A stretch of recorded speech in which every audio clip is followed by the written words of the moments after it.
I'm Kenneth Peyton, and I've been playing video games for about 28 years. Earliest video game memory would be playing Super Mario World, and we just gather together as a family and just play on the Super Nintendo. We'd try to find the little hidden areas and just try to beat the game to its 100% while also sharing between 3 siblings. Favorite childhood video game was Joe and Mac with the Cavemen. It was really fun because it was pretty simplistic, yet it took you to this prehistoric world, I should say, and it was just really well put together for a kid. Best video game memory with the family would still be Mario World, when we'd all get together during the holidays. Was a good time where we'd all come together and just try to beat Mario. Favorite game system would be the PlayStation 4. Always growing up on the Nintendo, Sony actually gave us different worlds and different aspects where Nintendo allowed us to have the family-oriented games. Sony kind of took us down a more individualistic and more adventurous games. Video games mean to me is an escapism. It's allowing you to go into worlds that would not be possible. It would allow you to become the hero that you always wanted to be, or talk about becoming the knight or becoming the ninja or whatever it is. There's a video game for that. Or when it came to Pokemon Snap for the Nintendo 64, it allowed you to go out into this world of just capturing Pokemon, or in Pikmin, pulling these little alien creatures up out of the ground as an astronaut. So it really just allowed me as a gamer to explore this world of imagination that wasn't otherwise capable. The video game character that I identify most with would still be SpiderMan. Is just having that, coming up as kind of the nerdy kid, not always getting his way. He would get beat up and everything. So other than the fact of actually getting bitten by a radioactive spider and swinging everywhere, the character of Spider-Man, Peter Parker I should say, is what really connected with me. So being able to play Spider-Man allowed me to express that connection between me and the character of Peter Parker. Video games I would recommend, there's actually a lot. Pokemon's always a go-to. That was all the way from coming up as a kid to now, just the adventures that you get to go on, the creatures you get to see, and it's all about picking your 6 favorite Pokemon and growing with them, and then they evolve, and then the symbolism of you evolving as a trainer is always fun.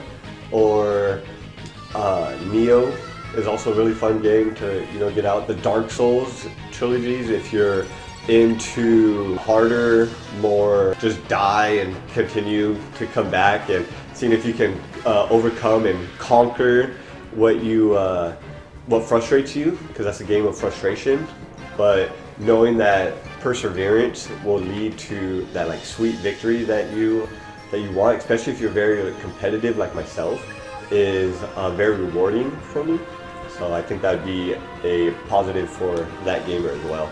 I think the best year for video games and consoles for the PlayStation 4, Xbox One, the Nintendo Switch, having all 3 dynamics, it gave the gamers such a wide variety. And I know that's very debatable, because there's a lot of great game systems such as the Nintendo 64 and stuff that brought to us a lot of great games. But when you're thinking of it in the dynamics of variety, I definitely think that this is the time. This is what we're able to do with the technology that we have. We're able to create these mass worlds and bring people into these connective, interactive games.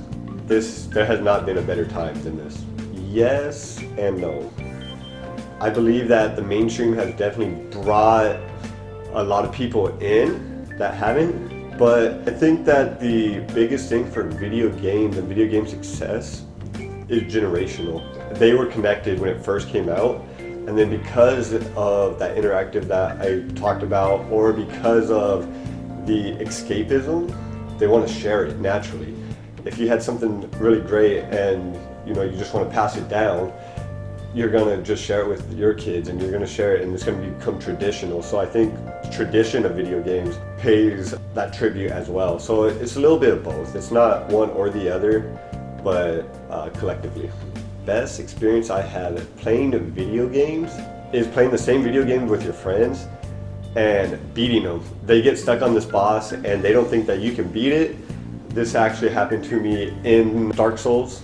We were both stuck, and he had started before me. I beat the boss before he did just by luck, and then I got that bragging rights. And it seems to be the case over and over again. Just one thing, you guys are both playing the same thing. One person had a little bit of luck, and they start bragging, talking trash, just to get caught up on the next one, and then you surpass them, and then it becomes a race to see who can beat the game first. Oh, Mortal Kombat. Not being able to play with somebody, especially siblings, who'd come and they'd start button mashing, and you had already mastered your movesets. You sat there and you studied them, and you became that character master, and somebody came up and like ta, ta, ta, ta, ta, and destroyed you, and you rage quit so quick. Throw the controller up or through the TV, whatever. I'm sure people can definitely relate to that. Top 3 best video game characters, I would say Crash Bandicoot, Spyro, and Mario. And I say that for me is because they're the ones who really trailblazed for me. They're the ones who started my adventure into video games, and they were the ones who were consistently growing as I was growing. So in every step of my life, in every generation, they had a new game. With the exception of Spyro and Crash, who came back several years later, and it just brought me back to that time. And it was like having a friend that you haven't seen in a long time, and you guys pick up and you keep going like nothing ever changed. The best way to share a video game experience is to just bring it in. If people tend to be so opposed to video games because of this negative connotation that video games ruin your lives, but when you just bring it in, especially to family events, you're like, hey, check this out, or hey, let's play Mario Party, or whatever the case may be, and you just you put a controller in their hand, and then they start to play, and immediately you can see all the negative connotations just like kind of shed away, and they just begin playing, and you can see it take them back to their childhood. Yes and yes.